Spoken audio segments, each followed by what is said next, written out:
माध्यम से मैं पूरी दिल्ली और देश को जानकारी देना चाहता हूँ कि दिल्ली की जो आबकारी नीति है उसमें व्यवस्थित ढंग से भ्रष्टाचार हुआ और जिस तरीके के बयान मुख्यमंत्री द्वारा लाए गए हैं वो उसको शक के घेरे में डालते हैं। सबसे पहले उसमें आपको ये समझना होगा कि हमने 4 या 5 प्रश्न पूछे थे।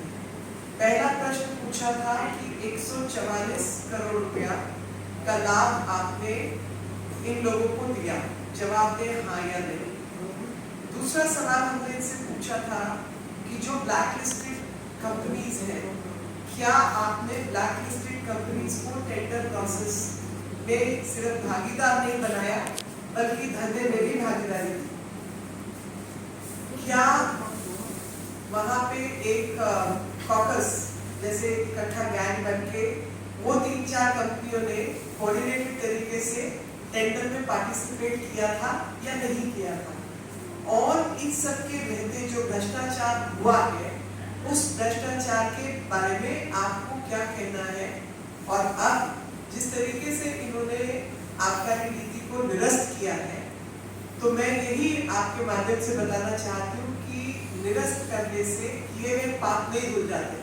जो पाप हो चुके हैं उनका निरस्तीकरण इससे नहीं होगा। हाँ, एक बात साबित है कि इस समय जो आप बाकी लोगों के लिए इस्तेमाल कर रहे हैं उसकी जानकारी आप नहीं कह रहे कि सीबीआई ईडी के डर से अफसर काम नहीं कर रहे और ठेकेदार काम नहीं कर रहे। आप जवाब दें कि जब सरकारी जो ठेके चलते थे उस पे 2.5% की इनको कमीशन मिलती थी शराब बेचने पर, उसको बढ़ाकर 12.5% आपने कमीशन किया या नहीं किया?